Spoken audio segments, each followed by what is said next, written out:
The first article for today is intravesical hyaluronic acid in the treatment of recurrent urinary tract infections in children with spina bifida and neurogenic bladder. This is from the Journal of Pediatric Urology, volume 16, published in 2020. This was a study done in Turkey. Coming to the background, clean intermittent catheterization with pharmacotherapy has been the cornerstone in the management of children with spina bifida and neurogenic bladder. If these children present with recurrent UTI, it can add to significant morbidity, chronic kidney disease, and the management is challenging. Till now, we have been managing it with antibiotics based on the sensitivity report, and there are various trials done on use of cranberries, use of vaccines, ascorbic acid, but none of the modalities have shown to have significant difference when it comes to large scale studies. The aim of this study was to assess the efficacy and safety of intravesical hyaluronic acid in reducing the frequency of recurrent urinary tract infection in patients with spina bifida and neurogenic bladder who are performing CIC. So this was a cohort study. This included 10 children in study group and 10 children in control group. In the study group, there were 9 girls and 1 boy. In control group, there were 7 girls and 3 boys. And this division between study group and control group was based on the consent from the parents. When parents gave consent for intravesical hyaluronic acid, they were included in the study group. For children who refused to accept hyaluronic acid, they were put in control group. Informed consent was taken and ethical body clearance was obtained. So the inclusion criteria was children aged 2 to 18 years with primary diagnosis of spina bifida with neurogenic bladder who are performing clean intermittent catheterization. And these children should have history of recurrent symptomatic UTI. Recurrent symptomatic UTI is defined in this study based on at least 3 UTIs within the preceding 12 months and documented by culture with count of more than 10,000 colony forming units per ml. This is in a catheterized sample and also associated with fever, foul smell in the urine and cloudy urine. Children with vesicoureteral reflux and anatomical urinary tract obstruction and when it is associated with urinary tract stones were excluded from the study. The baseline demographic data like age, gender, micturating cystourethrogram, DMSE scans, use of antimuscarinic drugs, and previous UTIs were all obtained. The rate of UTI per patient per month, that is the ratio of UTIs to follow-up time in months, before and after treatment were documented. Study and control group continued to receive antibiotic prophylaxis, either self-methoxazole trimethoprim combination or nitrofurantoin. Coming to the intravesical hyaluronic acid instillation, under sterile conditions, they inserted a 8 French or a 10 Nelaton catheter. The residual urine was drained and 40 mg of hyaluronic acid in 50 ml of sterile solution was instilled into the bladder. And indwelling time was 1 hour. So the catheter was clamped for 1 hour and then it was drained. So this method was repeated weekly for 4 weeks. The children during this time were observed for side effects like pain abdomen or abdominal distension. And following this, the children were evaluated monthly by urine cultures for first 6 months and then every 3 monthly. The statistical methods used were mean with standard deviation, median, independent t-test for parametric variables, whereas paired t-test was used for comparison of UTI before and after treatment. And p-value of less than 0.05 was considered statistically significant. Coming to the results, in the study group, the mean age was 11 years, in control it was 9 years. The gender, again, as told in study group, there were 9 girls and 1 boy. In control, it was 7 girls and 3 boys. And UTI before hyaluronic acid treatment was around 0.3 in study group. That is, for every 3 months, there used to be 1 UTI. In control group also showed similar UTI rates, that is 0.35. UTI after hyaluronic acid treatment in study group was 0.1, whereas in control group it remains same as before installation of hyaluronic acid. So this was considered statistically significant. And follow-up time was, they have followed up both study group and control group for around 16 months. And serum creatinine before and after treatment didn't show much of difference. In study group, it was 0.3 and control group 0.4. So these are the results. The mean UTI per patient, this is in the study group. Before hyaluronic acid, the rate of UTI was around 0.35. That is, for every 3 months, they used to have one UTI. Whereas after treatment, it reduced to 0.1. So that comes up to one UTI for 10 months. And in control group, there was no much difference. It was the same. So this difference of UTI per patient per month after treatment with hyaluronic acid was statistically significant. So they concluded that intravesical hyaluronic acid is effective and safe treatment that reduces symptomatic recurrent UTI in children with spina bifida and neurogenic bladder who perform clean intermittent catheterization. This is a similar article, the use of intravesical hyaluronic acid for recurrent urinary tract infection. This was a case series study done again in Turkey. In this, group 1 and group 2 were divided based on the associated anatomical differences. Like group 1 was along with VUR neurogenic bladder, whereas group 2, the children didn't have any VUR or any associated other anatomical problems. So in this also, there was good response to hyaluronic acid with complete response and partial response around 80%, whereas no response was seen in around 12 to 14% of the children.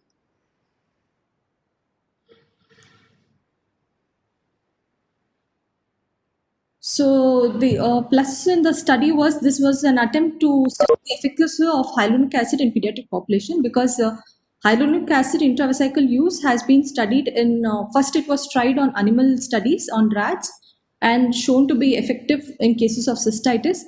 And later it was extrapolated to adults, mainly women with interstitial cystitis. And in women with interstitial cystitis, even the randomized control trials have shown very good results with intravesical hyaluronic acid. But this study in pediatric population was is less in number, whereas we have other studies of use of cranberries, ascorbic acid, vaccines done on small or large scale. But when done on large scale, again, these fail to show any significance. And this study clearly defined the inclusion and exclusion criteria. Whereas the minus in this study was, there is possibility of bias as it was not a blinded study and small numbers. And it was followed up only for 16 months, that is 1 year, 4 months. So on a long-term follow-up, we don't know whether it's going to have the same results.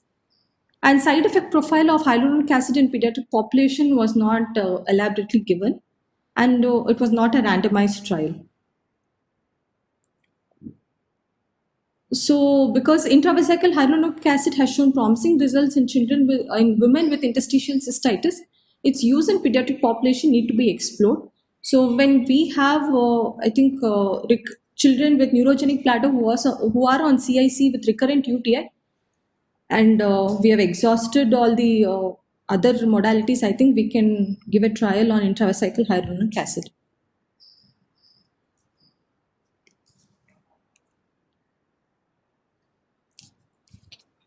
My question, is how does this hyaluronic acid what is the rationale of its how does it work? Hyaluronic acid is a component of glycans, which is known to be a coating in the bladder.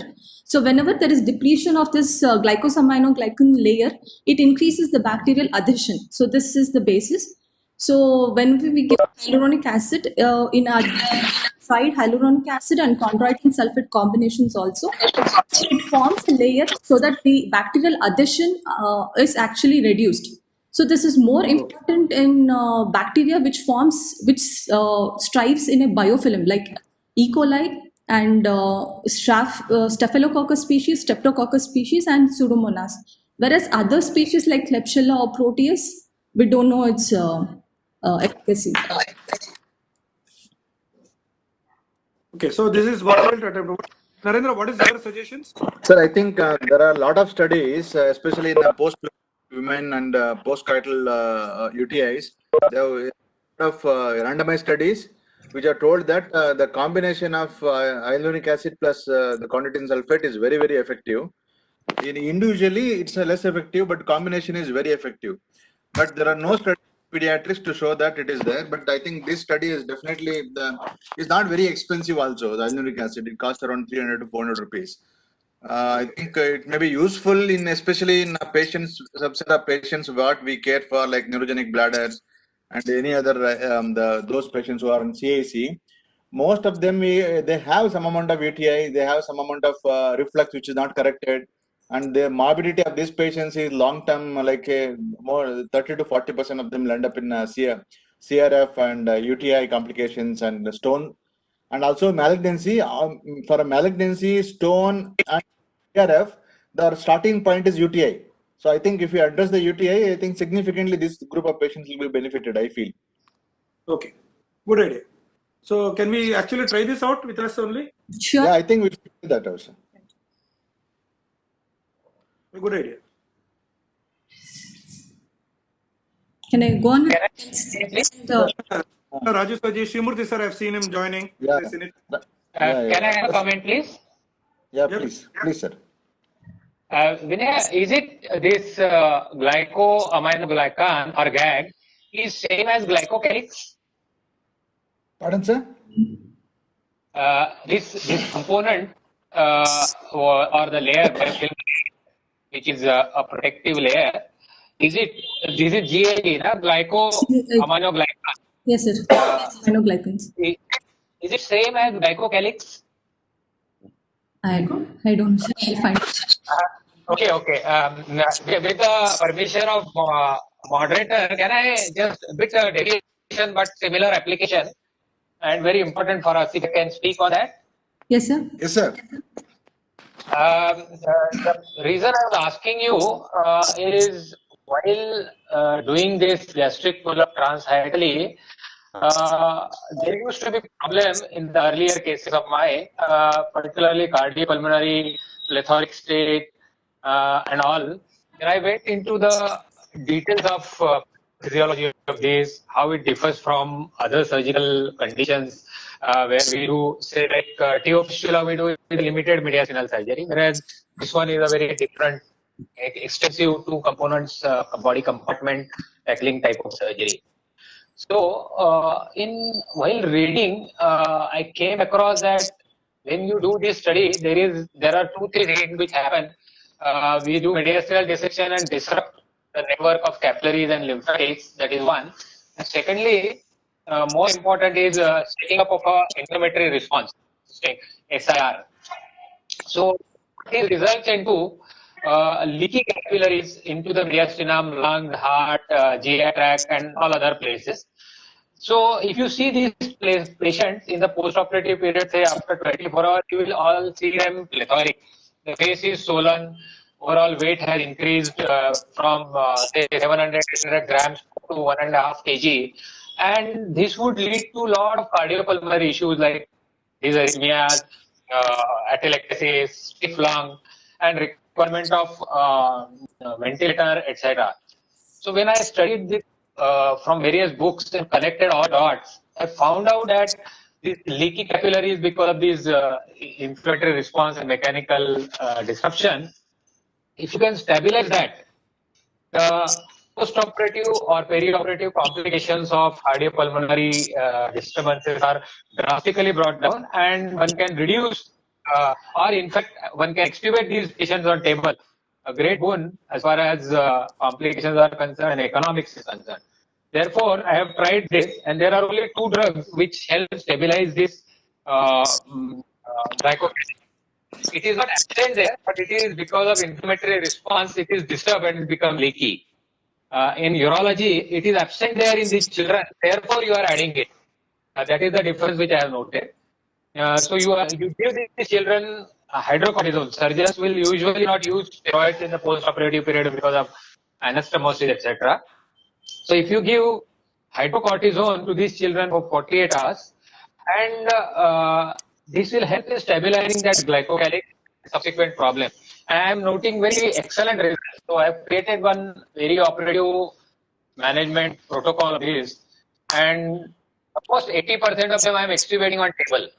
So this is reducing their ICU stay, reducing ventilatory expenses, and overall good outcome in this case. And I have extrapolated it in 5-6 centers where I have operated these cases.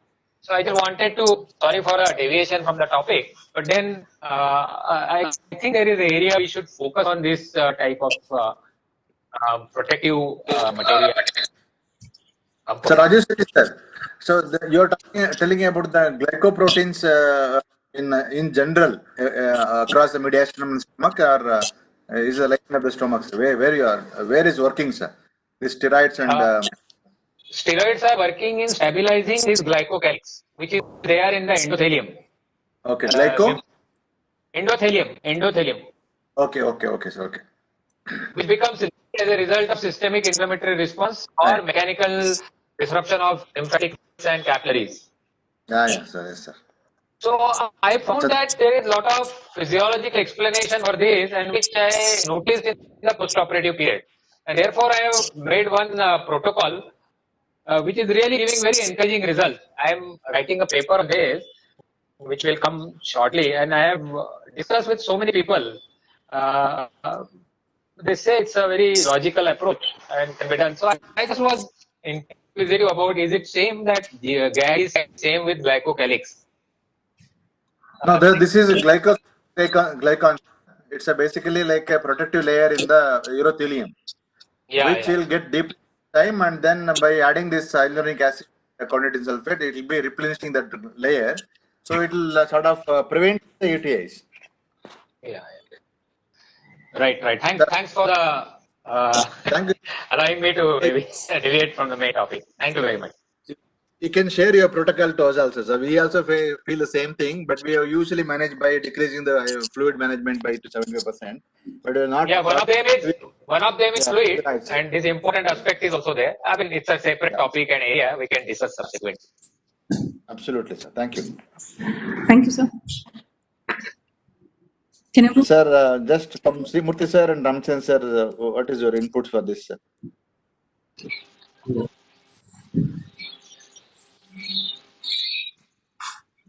Yeah, Narendra, I thought it was an interesting concept, but I myself have not come across the need for this because my numbers are less. Maybe you are treating more of neurogenic bladder, so I have whatever neurogenic bladder I have come across, I have not faced the problem of incalcitrant infection, resistant infection.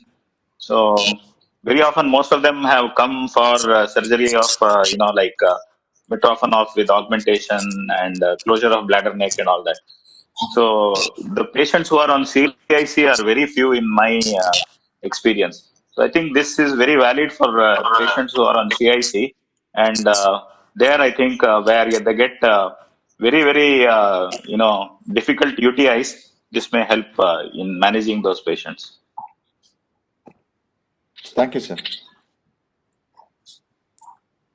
Thank you, sir.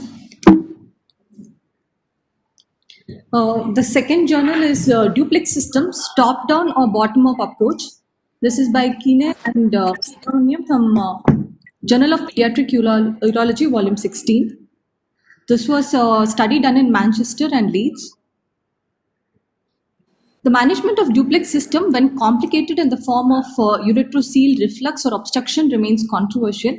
Management is usually guided by our goals that preservation of renal function, elimination of infection, obstruction and reflux, and maintenance of continence.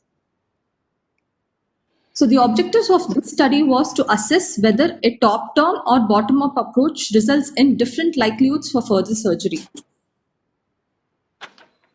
So this was a cohort study. It's a prospective database was obtained for children who underwent surgery for duplex system between 2003 and 2015.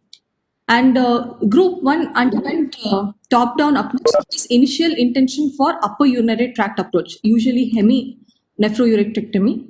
And group 2 was lower urinary tract approach in the form of bladder reconstructive surgery.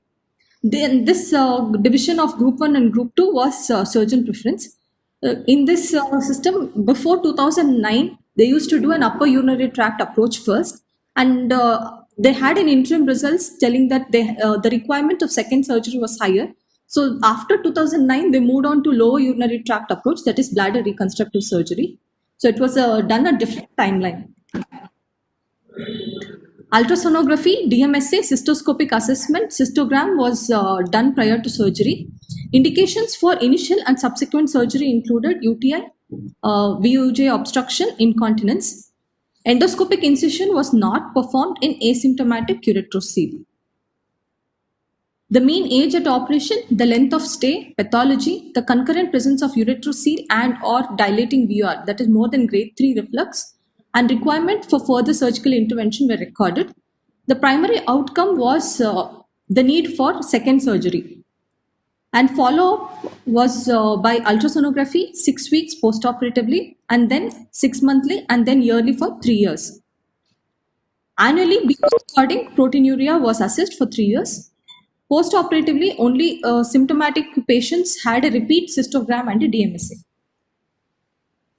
The statistical methods used were Fisher's exact test, and p-value of less than 0.05 was statistically significant. Coming to the bladder reconstructive surgery, the salient operative techniques, in this study, they have done a vasecoscopic approach, and bladder reconstructive surgery to access the duplex system at the entry point into the bladder. So this was first described by Dijon. Here we can see that the lower moiety. It's a transvesical approach. Sorry, transvesical. Sorry. The lower moiety ureteric orifice is cannulated, and we go around the lower moiety ureteric orifice rather than going around the uretrocele, so that we don't disturb the bladder neck.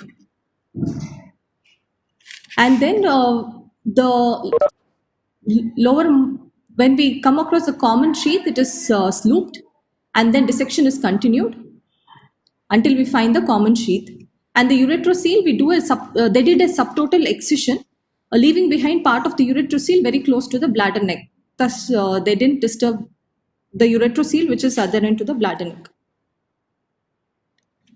Coming to the results, there were around 79 children enrolled in the study. Group 1 upper urinary tract approach was done in 39 children, and group 2 approach, that is lower urinary tract approach, was done in 40 children. And the median follow-up, because it was done in different timeline, we have they had a longer follow-up for group 1, that is around 12 years, and whereas group 2 it was 5.5 years. So coming to the indications for redo surgeries remain the same, either infections, incontinence, or progressive hydronephrosis.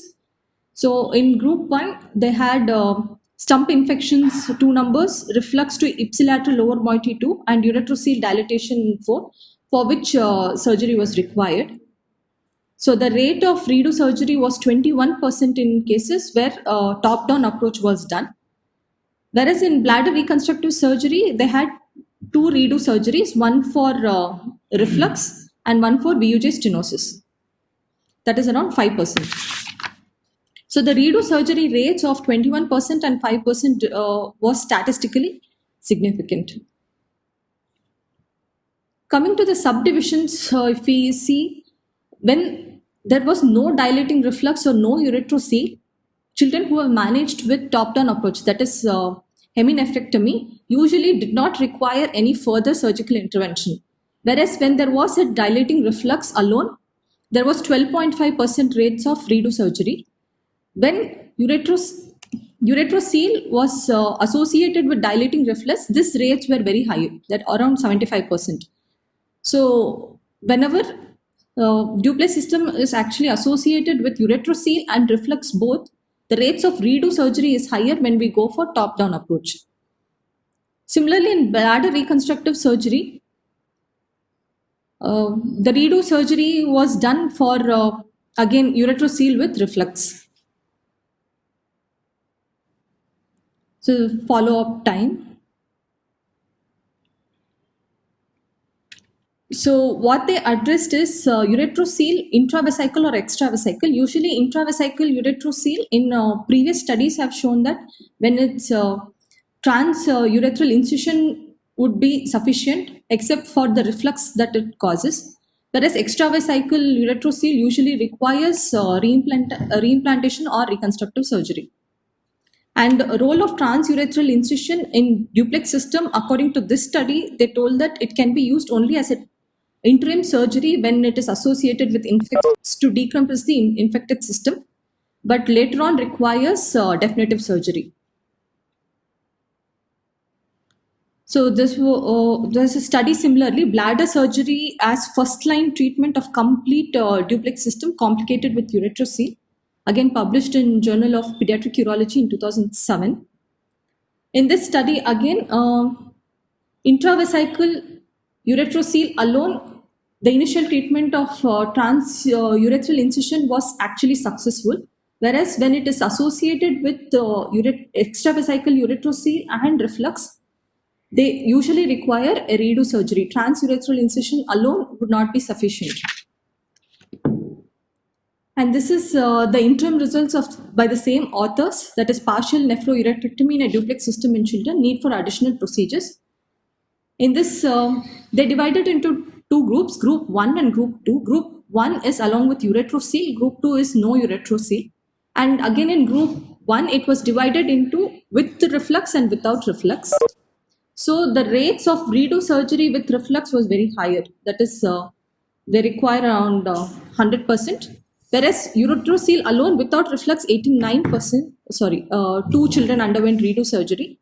Whereas when it is not complicated with presence of uretrocele or reflux, they didn't require any additional surgeries after heminephrectomy. And one more rationale on which they are advocating bottom-up approach is because of the marginal decrease or the decrease in function of the lower moiety following heminephrectomy for duplex system. This is by a study by M.S. Gundeti et al., published in American Urological Association, Journal of Urology. Here they told almost there is more than 10% decrease in function was seen in 5 patients, that is around 8% in this study. So which was significant. This can be due to either unrecognized reflux to the lower moiety, or it can be because we have handled the vascularity ischemic injury to the lower moiety. And again, presence of ectopic ureter, also heminephrectomy is being done, but there are chances of stump infections and might require reimplantation or reconstructive surgeries. So this is again a study which showed that 84% of these patients require additional surgery after heminephrectomy. This is by management of ectopic uretrocele associated with renal duplication by Hussman et al. There was one more study which showed that around 73% of them ultimately required bladder reconstruction when associated with an ectopic ureter associated with uretrocele. Other nephron sparing approaches used are pylouretrostomy and uretrouretrostomy. So the authors have tried to form an algorithm for management of this duplex system when complicated with presence of uretrocele and reflux. So in this, all children with dilated or symptomatic duplex system undergo basic investigation in the form of ultrasonography, DMSA, cystoscopy to assess the ureteric opening, and with or without a retrograde study of ureters. So when it is associated with uretrocele and reflux, they usually give an option of open bladder reconstructive surgery with or without excision of the uretrocele plus common sheath reimplantation. And when it is associated with isolated reflux, not a uretrocele, we can go for endoscopic correction of reflux or a robotic assisted one. When associated with ectopic ureter, options would be uretrouretrostomy, and heminephrouretectomy can be done if affected moiety function is very poor. So they concluded that bottom-up approach usually led to fewer complications for symptomatic duplex system, particularly in the presence of both reflux and uretrocele, and bladder reconstructive surgery lowers the risk of further surgeries and avoids the possibility of vascular injury to the lower moiety. The advantages of this study is it's a prospective study, it's a cohort study, and addresses the complexities with duplex system like ectopic ureter, ureterocele, and reflux. The limitations again are they're not randomized, and the study group and the group 1 and group 2 had a different time, were done in a different time scale, and hence we have different follow-up periods with each group. And the length of ureteric stump left behind in these children who developed stump infections was not clearly documented. And long-term follow-up with respect to development of hypertension, whenever they have gone for bottom-up approach and they have left the poorly functioning upper moiety in situ, they have mentioned that they didn't have any of the complications till the follow-up period. But after that, because the upper moiety is left behind, the dysplastic element, was there any hypertension that developed is lacking. So careful evaluation of duplex system to diagnose associated ureterocele, reflux and obstruction, even when the function of the upper moiety is negligible, is warranted, because we cannot address only the upper moiety and read, because these children eventually require a redo surgery. So resurgery rates are higher when duplex system is associated with ureterocele and reflux. So the treatment should be tailored to each patient adhering to the management goals previously described. Thank you, sir. So what is your recommendations? How do you want to do a duplex system? Sir, whenever it is associated with ureterocele and reflux, better to go for reimplantation. Or reconstructive surgery rather than going in for heminephrectomy. Whereas when it is not complicated by simple duplex system without ureterocele or reflux, can be managed conservatively, or if it is when it is poorly functioning, we can go for upper top-down approach. Yeah, I think that's well said. Like say the most of this, the concepts in the management of this the duplex systems is evolved over a period of time, and now initially they were doing more upper tract surgery, then they came to lower tract, like say bladder surgery. Now upper tract they moved from kidney to more of a ureters. Like say it's, I think it is a very individualized. Each patient has to be the treatment has to be customized to each patient. But as it as you said, the combination of ureterocele plus reflux as a together, definitely I think bladder-based the surgery is the bladder reconstruction surgery gives a long lasting results without much interventions. And like as you said, the hypertension, no, they are looked into this hypertension in the follow-up patients of duplex systems, and there are enough studies to say that some of the hypertension is related to the renal scarring in the functioning lower moiety. Yes. And in fact, in some studies, they say that it is purely because of, it's not the dead kidney which is causing hypertension, which is most of the times is because of the scars in the lower moiety, which had a reflux, which might have subsided and still has this contributing to the hypertension. That's one point. And in this study also, so they had this in this study. I don't think they had any hypertension or any other issues for 3 years. But these patients are followed up by the referring general practitioners, and the long-term study has to be looked into. Long-term results of these patients has to be looked into. Yes. And I think that the most the recommendations of this ESPU, European Society of Pediatric Urology, in 2019. They say that if it is ureterocele which is not having severe hydroureter and not infected, not to do anything. Yes. Because if it is poorly functioning upper moiety, no need to do endoscopic surgery also. If it is not having severe hydroureter. But if it is obstructed system, definitely incision has to be done. Because to prevent the sepsis, but most of them land up with the ultimately upper moiety management like nephrouretectomy, heminephrouretectomy, if it is poorly functioning and obstructed plus infected. But VUR, as you told, like say the most low-grade VURs doesn't require any management. Some of them they are done only endoscopic, like say deflux injection also. But high-grade VUR, the combination of ureterocele, definitely bladder reconstructive surgery is the goal. Yes. Vinu, excellently presented. Congrats. Yes, thank you. Only two things I wanted to add from what all discussions. I am in complete agreement with whatever has been told so far. Only two things. One, as you said, the study is actually retrospective and prospective, and they've had a historical control. Yes, sir. If you ask me, there is a bias because they started with upper tract procedure for quite some years, and then they switched over saying that okay, that is not giving good results. That means they are inherently biased. But be that as may be, but I think they have addressed a good issue, and they have come up with points very, very clear. In general, whenever the upper and the lower tracts are involved, generally the lower tracts takes a priority. No question at all, whether there is reflux, obstruction, anywhere.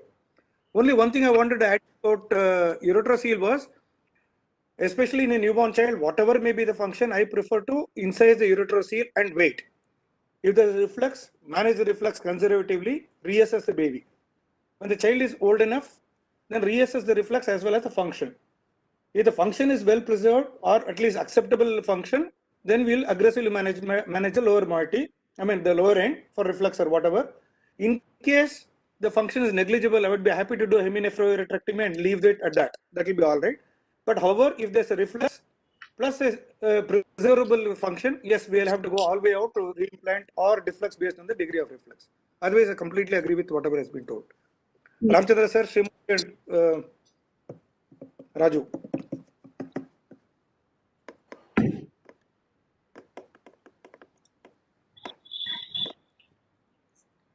Yeah, many of the newborn ones, if you just do deroofing procedure, subsequently you don't have to do also anything.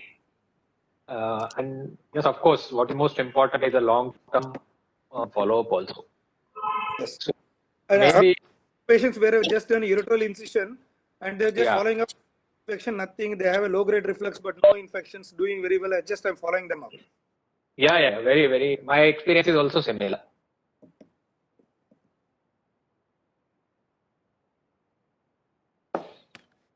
Narendra, over to you. Yeah, yes, exact. I agree with you, sir. But all these patients, it has no like one treatment fits all the patients. So each patient has to be individualized, definitely. Like say, if you see a ureterocele which is not big enough to cause one ureterocele can cause 2-3 problems. One is can maybe associated with the VUR, then definitely it needs to be handled. Then if it is causing obstruction to the lower moiety also, sometimes because of the size and distortion it can cause. Third is it can cause like say BOO. If it's very near the bladder neck, it can cause obstruction. So these are no doubt about it needs to be addressed. But some of the recommendations now recently coming is that the ureterocele, if it is very small and the upper tract is not significantly dilated, if it is not like say mega ureter, no more than 7 millimeters, if it is not significantly dilated, the chances that once you incise, 60% of them become reflexive. Okay. And then you have to manage the reflux. Some of them, they are looked into that. Some of them may not require any treatment at all. Okay. So if you manage them without incision, they may not need any treatment in the small subset of groups. So I think the whole goal is that to identify which patients who doesn't require treatment. I think that's more critical. So maybe that is, I think, where if there is hydroureter nephrosis is very minimal, where ureterocele is small, less sub-centimeter ureteroceles, they may not require any treatment at all. So even the recommendations also, they looked into these things. They also say that same. Yes, but definitely when the ureterocele is causing infection, if the UTI is there, reflux is there, big ureterocele, significant hydroureter nephrosis, without infection, all this needs to be managed. So initially, if you are looking at say upper tract management, if the kidneys are poor functioning kidney, infected system, initial incision followed by the heminephrourectomy gives lasting results if there is no associated reflux. But if there is associated reflux, then I think bladder reconstruction surgery, as you rightly told, is the best way of managing them, sir. Thank you very much, Narendra. What you said was a very valid point. I did not know about this milder degrees of ureterocele which can be left alone. Good point. I learned something new. Thank you. Sir, one Ravi Kiran here. Yes, please. Sir, here the main topic was, the discussion was whether top down or bottom up for duplex system. Correct. So my practical take is ultimately that whole thing will be decided based on the function of the moiety. So if the function is bad, then I think we should go for a top-down approach first. And majority of times, there is no need for any other surgery even below. And if the function is good, we have to go for a bottom-up approach. I think that is more practical. Yes. And Yeah, yes, I think we can you're right. decide. Yeah, correct. But see, even top-down approach, now it is moved from kidney management to ureter management. So, like say, when you say the top-down, like say earlier, most of them required mini-nephrectomy, even if it is poorly functioning but non-infected system also. Now, if it is non-infected and if it is only poorly functioning kidney, they do ureterostomy also, because they looked at this long-term follow-up of these patients of mini-nephrectomy. There is a 68% chance of loss of function to the tune of say 10 to 15% decrease in the function. In up to 5% of patients, there is a significant loss, there is almost near complete loss of function, which was not recognized on the time, in sense, because many times if you handle the vessels of the lower moiety, some intimal tears, some ischemic injuries, which may not be immediately seen in the post-operative, but in the long term, they looked at some of them had almost near total loss of functions in the lower moiety.